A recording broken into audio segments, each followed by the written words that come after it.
My dear students, welcome back to SST classes. Hope you all are fit and fine and enjoying your studies with SST classes. Guys, I would like to discuss one thing with all of you, that there is no need to think that we are on a break or there will be any vacation, any holiday for you. You as a student of 10th standard are always on work. You have to be aware about your duties, about your study, always till the final board exam. Is that clear? So guys, in the last video, we were discussing about the cultural contribution of Guptas, means we discussed about the golden period of Indian culture, the most important period related with Indian culture. After that, we discussed about the Gupta's society, the different kind of caste, varnashram system and their condition, all these kind of things we discussed there. And after that, we discussed about the Vardhan dynasty. Vardhan dynasty, which was founded by Pushyabhuti, that's why it was also known as the Pushyabhuti dynasty. Harshvardhan was the last ruler of this Vardhan dynasty, and after the death of Harshvardhan, there was no successor, means we can say that he didn't have any son, and that's why there was no one to claim that reason. So finally, Indrayud was a minister, or we can say that he was a relative of Harshvardhan, became the ruler of Kannauj after the death of Harshvardhan. And Indrayud was supported by Pal ruler, means he was under the protection of Pal ruler Dharampal. Kannauj was situated in middle of the country, means we can say that most of the trading routes of the country passes through Kannauj, so it was a very important center.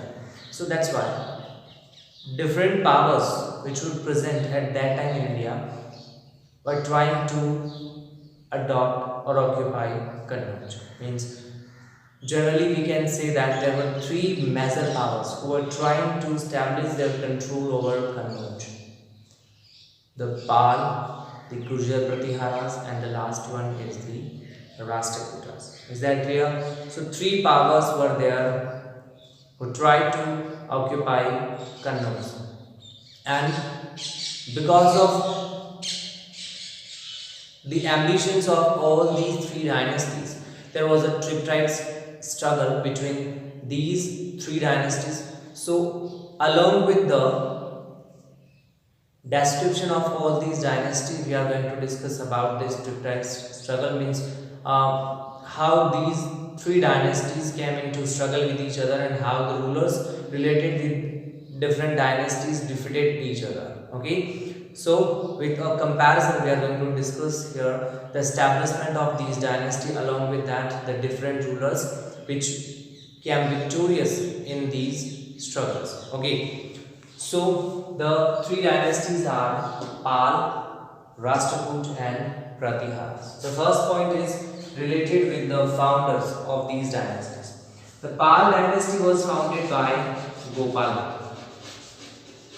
It was founded by Gopala in nearby 750 Common Era. If we talk about Rashtrakuta dynasty, then it was founded by Danti Durga,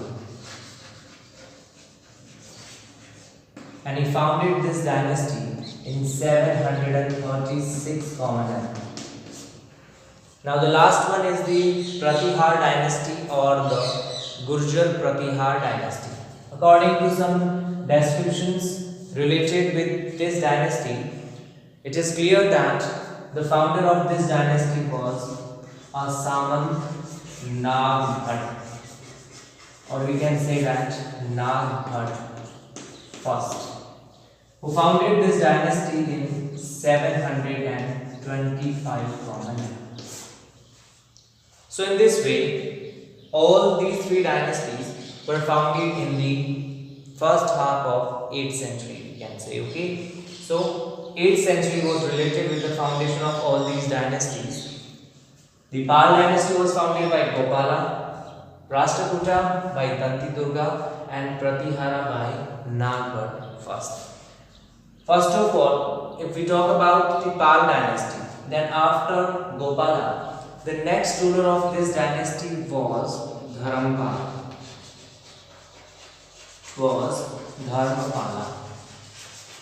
The most important and most powerful ruler of this dynasty, who occupied the region of Kannauj, or we can say that who extended his boundary from Bengal till Kannauj.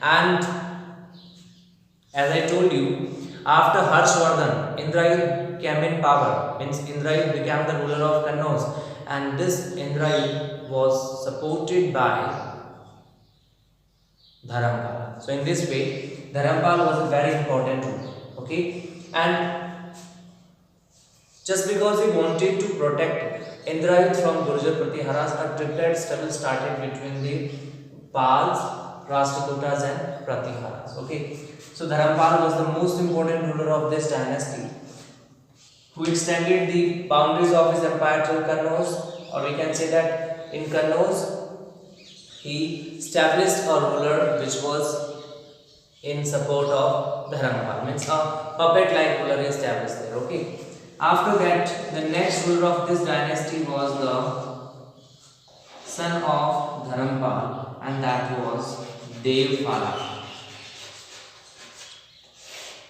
He was also a very important ruler, or we can say that he was also a very powerful ruler, just like his father Dharampal. He was the successor of Dharampal, and he was also a very important ruler. He protected the empire which was established by his ancestors, or we can say that the empire which was established by Dharampala was protected by Devpala. Okay, after the death of Devpal, the power of this dynasty started to decline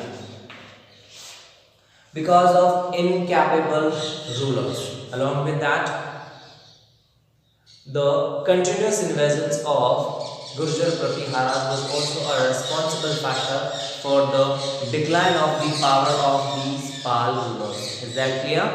So, after the death of Devpal, the power of the Pal dynasty started to decline.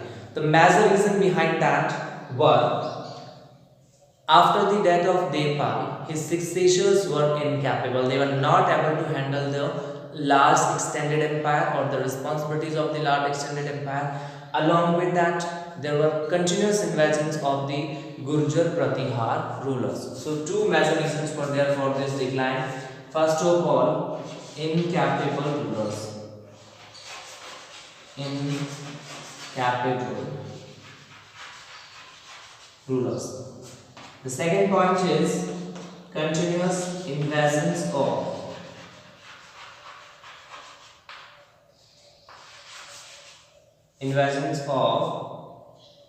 Gurjar Pratiharas.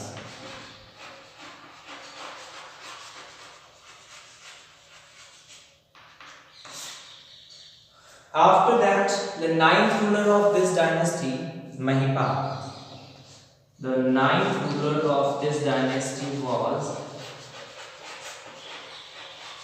Mahipal, and this Mahipal was defeated by the Chol ruler Rajendra Pratham. Mahipal was defeated by the Chol ruler Rajendra I in 1023 Bhavan era. Rajendra I occupied the region till Ganga. Means we can say that the Ganga Valley region was occupied by Rajendra I. Okay, and in this way, that was the end of this dynasty. We can say the power of this dynasty, not a complete end. At the time of the 10th Pal ruler, the famous Buddhist monk Atisa was present, and this Atisa was invited by Tibetan ruler. Means we can say that he went Tibet on the invitation of Tibet ruler. He was a famous Buddhist monk. Okay, and along with that, at the time of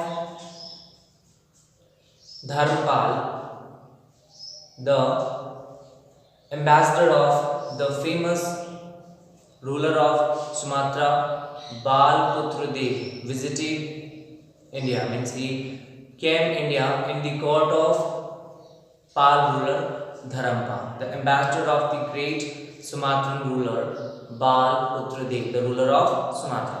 Is that clear? Okay, so in this way, the first ruler of this Pal dynasty was Gopala. After that, the most important one was Dharampal, then Devpal, and the ninth ruler was Mahipal. Is that clear? The rulers of this Pal dynasty were the followers of Buddhism. Means we can say that they provided protection to Buddhism. So guys, you have to keep this thing in your mind. Most of the rulers related with this chapter which we discussed as a dynasty were related with Hinduism especially, but the rulers of this Pal dynasty were the follower of Buddhism. So it is quite different in comparison of other dynasties. So in this way, Pal dynasty is very important with exam point of view. It is quite different, that's why it's very important. Is that clear? Okay. So they were the follower of Buddhism, and at the time of these Pal rulers,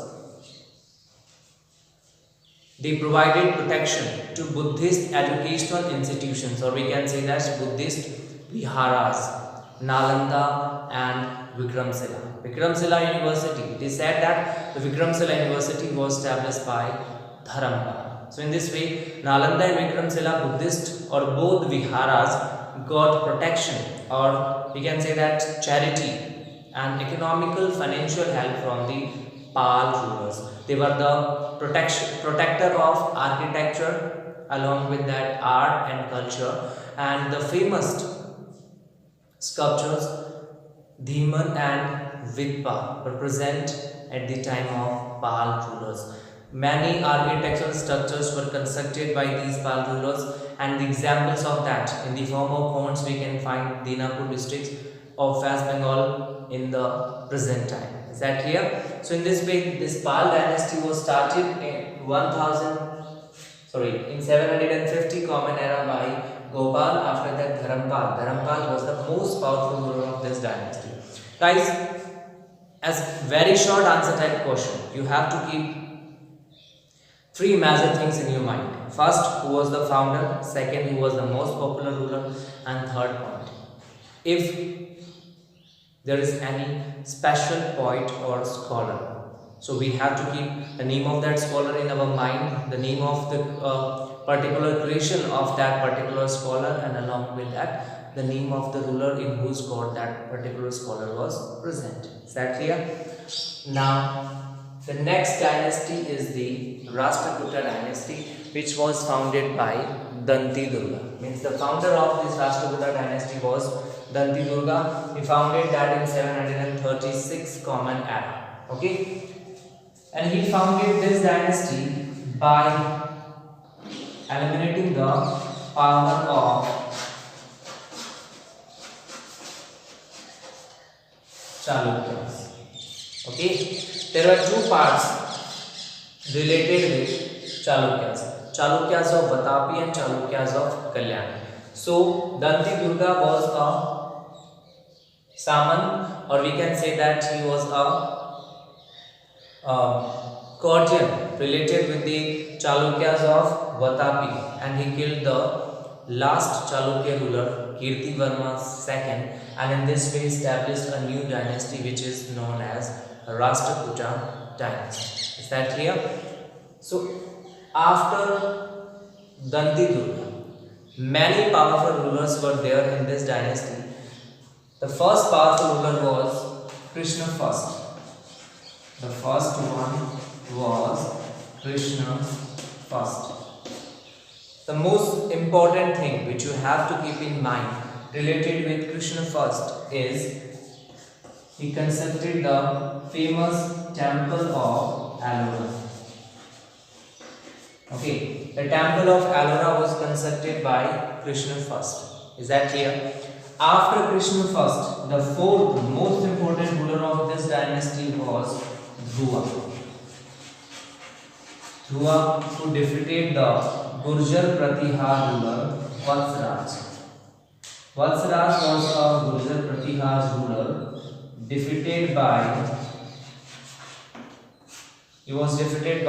Dhruva.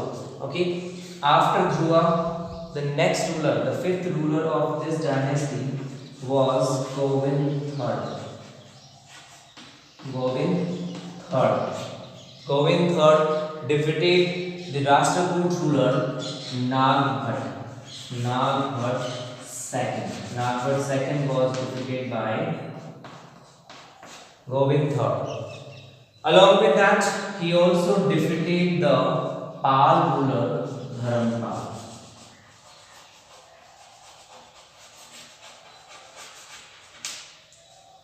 Okay. So the fifth ruler of this dynasty was Govind III, and Govind III defeated Nagbhat II, and along with that he also defeated the Pal ruler Dharampal. After that, the next major ruler of this dynasty was Amoghvarsh was the sixth ruler of this dynasty. Amoghvarsha was the sixth ruler of this dynasty, the most powerful and the most important ruler of this dynasty. The Arabian traveler Suleiman visited India during the court of Amoghvarsh, and he mentioned Amoghvarsh, one of the four major rulers of the world. Okay, and Amoghvarsh ruled till 64 years, and Amoghvarsh established Manyakhet or Malkhet as his capital. He was a peace-loving ruler and the most important ruler with architecture and cultural point of view also. Okay, so in this way, sixth ruler was Amoghvarsha. Amoghvarsha was the most important ruler of this dynasty, or we can say that he was the ruler who ruled for the longest period of time out of all the rulers related with the Rashtrakuta dynasty. Is that clear? Okay. He ruled for 64 years. After that, the remaining rulers of this dynasty were Krishna II, and Indra III, who defeated Mahipal, then ruler of Kannauj. Okay. After that, at the time of 12th ruler of this dynasty, which was Krishna III. At the time of 12th ruler Krishna III, a long time struggle was started between the Cholas of South and the Rashtrakutas. Finally, the power of this dynasty was eliminated in 973 Common Era. Means, finally, Manyakhet was declined by the attack of Chalukyas of Kalyani, ruler Talab. Talab II invaded Manyakhet, and in this way he occupied Manyakhet, which was the capital of Rashtrakutas, and with the decline of Manyakhet, the power of Rashtrakuta dynasty came to an end. In this way, 973 Common Era was the last year related with the rule of Rashtrakutas. So Rashtrakuta was a dynasty founded by Danti Durga in 736 Common Era. After that, the major rulers of this dynasty were Krishna I, who built the famous Kailasnath temple of Ellora. Fourth ruler of this dynasty was Dhruva, who defeated Vatsraj. Fifth ruler of this dynasty was Govind III, who defeated Nagbhat II, ruler of Gurjar Pratihar dynasty and Dharampal, the ruler of Pal dynasty. The most important ruler of this dynasty was the sixth ruler, that was Amogwas. Amogwas was a peace-loving ruler, and the famous Arabian traveler Suleiman visited India at the time of Amogwas, and he mentioned Amogwas out of the famous, means four famous rulers of that time of the world. Okay, he ruled for 64 years, established Mandikhet or Malkhet as the capital of Rashtrakutas. After that, Krishna II in the third defeated Mahipal, the then ruler of Kannauj, and the 12th ruler of this dynasty was Krishna III. And at the time of 12th ruler, a long time struggle started between Rashtrakutas and the Chol of South. Okay, finally this dynasty was eliminated by the invasion of Talab, who invaded in 973 Common Era. The rulers of this dynasty were the supporter of Vedic religion, and they did a lot for the development of Vedic religion. Especially means we can say they were the follower of Vedic religion, but along with Vedic religion, they provided equal protection to all the rulers, even Buddhism and Jainism. Means all the religions were equally protected by the Rashtrakutas. Is that clear? Now, the next most important part related with the Triptyle struggle is Pratihar dynasty. Pratihar dynasty was founded by Nagbhat first in 725 Common Era, and according to some descriptions, this dynasty was founded in the region of Gujarat. It was founded in the region of Gujarat. That's why it was also known as the Gurjar Pratihar dynasty. Because of Gujarat region, it was also termed as Gurjar Pratihar dynasty. Is that clear? So guys, one thing that I would like to tell you, if you will make a thorough study of this Rashtrakuta dynasty, then you can easily make the description related with Pratihara dynasty. Means 70% description is related with the Rashtrakuta dynasty. The rulers of Rashtrakuta defeated the rulers of Pratihara dynasty. So in this way, if you will make a detailed description, or we can say that if we make a thorough study of the Rashtrakuta dynasty, then we will get a lot of information related with the Pratihara dynasty. That's why at the time of studying all these dynasties, means these three major dynasties, we have to make a comparative study of these three dynasties. Is that clear? Means we should study them by making a comparison. So, because of Gujarat region, this dynasty was founded in Gujarat region. It is also known as Gurjar Pratihar dynasty, founded by Nagbhat first. Nagbhat first, who was a pharaoh, and at the time of the foundation of this dynasty. Okay, he was a Samant. Now the next point is the next ruler of this dynasty was Vatsraj.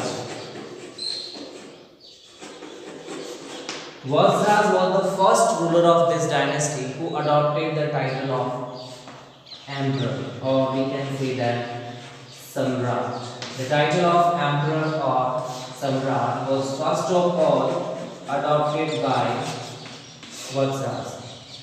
Now, on the basis of the description related with Rashtrakuta dynasty, this Vatsraj was defeated by the fourth ruler of Rashtrakuta dynasty, Dhruva. Is that clear? Vatsraj was defeated by Dhruva. After the death of Vatsraj, the next major ruler of this dynasty was Nagbhat II. It was Nagbhat II. Okay, Nagbhat II was also a very important ruler, and Nagbhat II occupied the region of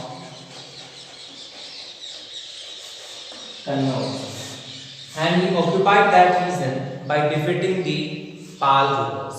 Means the Pal ruler Dharampal was defeated by Nagbhat II. Okay, I would like to tell you about the chain which was related with the Triptych struggle. Means how it was a triple or a triangular struggle. Okay, so Nagbhat II invaded the Kannauj region, defeated Indrayit. After that, he occupied the region of Kannauj. Okay, Indrayit was supported by Pal ruler Dharampal.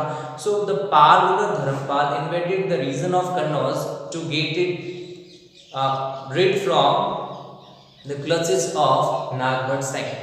Nagbhat II defeated Dharampal. After that, Nagbhat II was invaded by the Rashtrakoot ruler Govind III, and this Govind III defeated Nagbhat II. After defeating Nagbhat II, Govind III also defeated Pal ruler Dharampal. So in this way, it was a triple struggle. Okay, Gurjar Pratiharas invaded Pals, and after that, the Rashtrakutas invaded Gurjar Pratiharas and then Pals. In this way, it was a triangular struggle or a triple struggle. Is that clear? So Nagbhat II was the next ruler of this dynasty after Vatsraj, which was defeated by Govind III, the fifth ruler of Rashtrakuta dynasty. And this Nagbhat II adopted the region of Kannauj, occupied the region of Kannauj, and in this way he made Kannauj as his capital. Nagbhat II was defeated by Govind III. Even after that, his successors continuously ruled the region of Kannauj till 1018 and 19. Means even after his defeat, his control over Kannauj was not ended; it was continued. Okay. After that, the next ruler of this dynasty was Bhoj I. Bhoj I was the most powerful ruler of this dynasty, who was also known as Mihir Bhoj. Is that clear? Bhoj I was also known as Mihir Bhoj.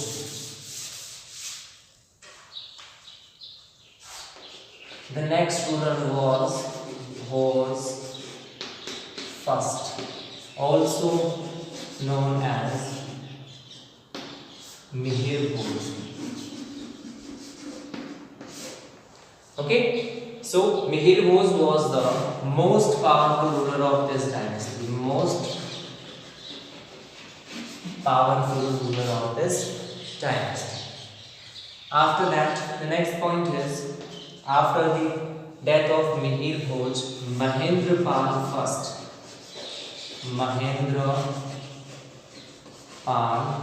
I became the ruler. The most important thing related with Mahendrapal I was, at the time of Mahendrapal I, the famous writer of the famous play Krapur Manjari,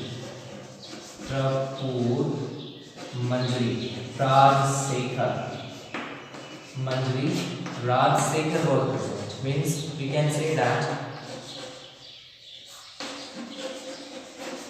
Mahendrapal I was the patroness and disciple of the famous scholar Rajsekhar, who composed Krapur Manjari. Okay, after the death of Mahendrapal, Mahipal became the ruler. And with the time of Mahipal, or we can say that Mahipal I, the Gurjar Pratihar dynasty or the power of Gurjar Pratihar dynasty started to decline. With the death of Mahendrapal I, his successors were not able to handle the large extended empire, and with Mahipal I, or with the rule of Mahipal I, the power of this dynasty started to decline. Okay, after Mahipal I, Bhoj II, Mahendrapal II, Mahipal II, Devpal, Vinayakpal ruled till 1013. And in 1013, after that, means at the time of invasion of Mahmud Ghaznavi, Rajyapal was the ruler of Gurjar Pratihar dynasty, or we can say that Rajyapal was the ruler at the time of invasion of Mahmud Ghaznavi, which fled away without confronting Mahmud Ghaznavi, and finally accepted the dominance of Mahmud Ghaznavi, which was killed by, means the Rajyapal was killed by the nearby Rajput rulers, and after that they met Trilochan Pal as the ruler of this Pratihar dynasty, which was finally killed by Mahmud Ghaznavi in 1019, and in this way the power of Gurjar Pratihar dynasty came to an end. Is that clear? The rulers of Gurjar Pratihar dynasty were the follower of Hinduism. They provided protection to Hinduism and they made a lot of contribution in the Indian culture. Means many architectural structures were constructed at the time of these Gurjar Pratihar rulers. Is that clear? So in this video, we discussed about three major dynasties: the Pal dynasty, the Gurjar Pratihar dynasty, and along with that the Rashtrakuta dynasty, who were in a tripartite struggle, means a struggle which was there between these three dynasties. Is that clear? If there will be any doubt in your mind while watching this video, you can write me in the comment section. I will definitely help you to resolve all your doubts about the remaining points of this chapter. We will discuss in the next video. Till then, stay at your home, be safe. Thank you very much. Have a nice day. Jai Hind.